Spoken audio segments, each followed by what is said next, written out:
Border Gavaskar ట్రోఫీలో భాగంగా అడిలైడ్లో జరిగినటువంటి రెండవ టెస్ట్ మ్యాచ్లో ఆస్ట్రేలియా చేతిలో ఇండియాకు భంగపాటు తప్పలేదు. గత ఆస్ట్రేలియా పర్యటనలో ఇదే డే నైట్ టెస్ట్ మ్యాచ్లో ఇదే గ్రౌండ్లో అంటే అడిలైడ్ గ్రౌండ్లోనే ఇండియా 36 పరులకే ఆల్అవుట్ కావటము, డే నైట్ టెస్ట్ మ్యాచ్లలో ఆస్ట్రేలియాకు తిరుగులేని రికార్డు ఉండటము, ఇవన్నీ చూసిన తర్వాత ఈ టెస్ట్ మ్యాచ్కు ప్రారంభం కావడానికి ముందే ఈ మ్యాచ్లో ఇండియా గెలుపు పైన అనుమానాలైతే ఉన్నాయి. సో అనుకున్నదే జరిగింది.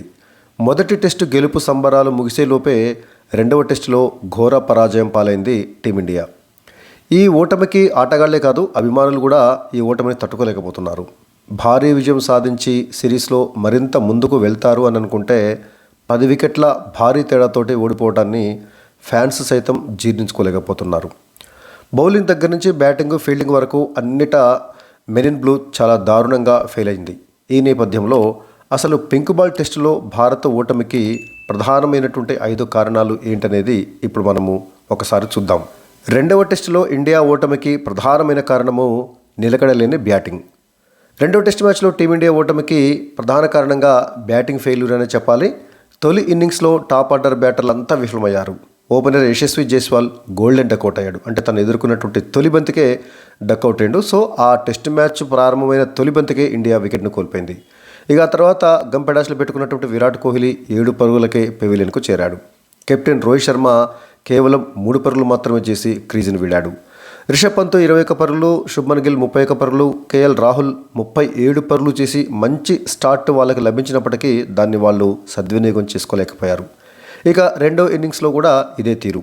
రాహుల్, రోహిత్ వీలైతే కనీసం డబుల్ డిజిట్ను కూడా టచ్ చేయలేదు. నితీష్ కుమార్ రెడ్డి కాస్త మెరుగ్గా అనిపించాడు. మొదటి ఇన్నింగ్స్లోనూ మరియు రెండో ఇన్నింగ్స్లో కూడా 42 పరుగులతోటి టీమిండియా ఇన్నింగ్స్లలో మరి అతడే టాప్ స్కోరర్గా ఉన్నాడు. అయితే చివర్లో నితీష్ కుమార్ రెడ్డికి సహకరించే వాళ్ళు ఎవరూ లేకపోవడంతో వేగంగా ఆడేటటువంటి క్రమంలో నితీష్ కుమార్ రెడ్డి కూడా తన వికెట్ను కోల్పోక తప్పలేదు. సో ఇది మ్యాచ్ రిజల్ట్ను డిసైడ్ చేసింది, బ్యాటర్ల యొక్క వైఫల్యం. ఇక రెండవ కారణం ఏంటంటే సెలక్షన్లో లోపాలు.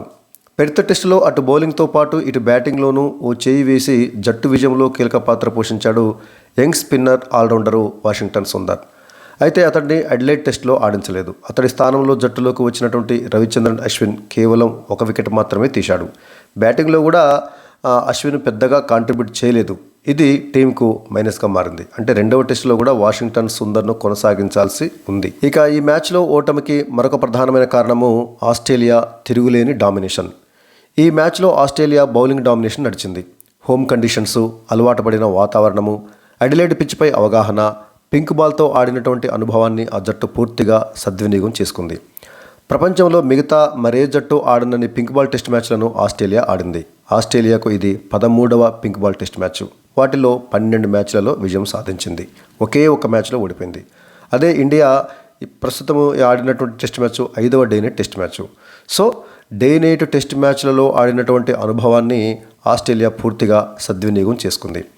కమిన్స్, మిచెల్ స్టార్క్తో పాటు కొత్త పేసర్ బోలాండ్ అద్వితీయంగా బౌలింగ్ చేశారు. వాస్తవానికి వాళ్ళ బౌలింగ్ డామినేషన్ బ్రహ్మాండంగా నడిచింది ఈ మ్యాచ్లో. బౌన్సర్లు, స్వింగ్ డెలివరీలతోటి టీమిండియా బ్యాటర్లను ముప్పు తిప్పలు పెట్టారు వాళ్ళ బౌలర్లు. 2 ఇన్నింగ్స్లో కూడా సూపర్ బౌలింగ్ తోటి భారత్ను కోలుకోకుండా చేశారు ఆస్ట్రేలియా బౌలర్లు. మ్యాచ్లో రిజల్ట్ను వాళ్లే శాసించారు. కంగారులతో పోలిస్తే భారత బౌలింగ్ అటాకు చాలా బలహీనంగా అనిపించింది. ఇక ఈ మ్యాచ్లో ఇండియా ఓటమికి మరొక కారణము సరైనటువంటి భాగస్వామ్యాలు నిర్మించకపోవటం.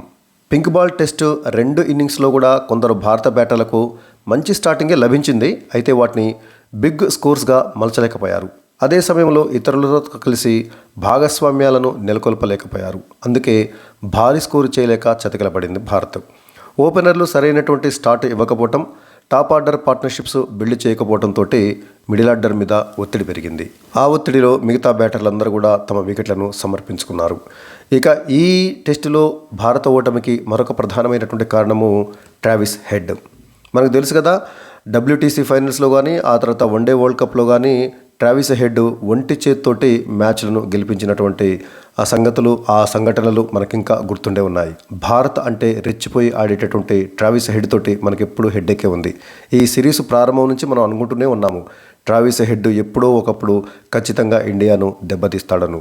అది ఈ టెస్ట్ మ్యాచ్లోనే జరిగింది. ట్రావిస్ హెడ్ తన తిరుగులేనటువంటి వన్డే తరహా ఆట తీరుతో కేవలం 141 బంతుల్లోనే 140 పరుగులు చేసి మరి ఇండియా బౌలర్ల మీద పూర్తి డామినేషన్ను ప్రదర్శించాడు. సో భారత బ్యాటర్లకు ఆస్ట్రేలియా బ్యాటర్లకు మధ్య తేడా ట్రావిస్ హెడ్డే. వాళ్ళ ఆస్ట్రేలియా కూడా మిగతా బ్యాటర్ దాదాపుగా విఫలమయ్యారు, ఒక లబుషన్ తప్ప. వాళ్ళ సీనియర్ బ్యాటర్ అయినటువంటి స్మిత్ కూడా మన విరాట్ కోహ్లీ, రోహిత్ శర్మ లాగా వరుసగా ఫెయిల్యూర్ అవుతూనే వస్తున్నాడు. కాకపోతే ఏంటంటే ట్రావిస్ హెడ్డే వాళ్ళకి మనకు మధ్య తేడాను చూపించాడు. సో ట్రావిస్ హెడ్ మరోసారి భారత్ను ఘోరంగా దెబ్బతీశాడు. సో ఇవి రెండవ టెస్ట్ మ్యాచ్లో ఇండియా ఓటమికి ప్రధాన కారణాలుగా నాకు అనిపించాయి. మరి మీకేమి ఈ ఓటమికి కారణాలు మీరేమనుకుంటున్నారో కామెంట్ సెక్షన్లో కామెంట్ చేయండి.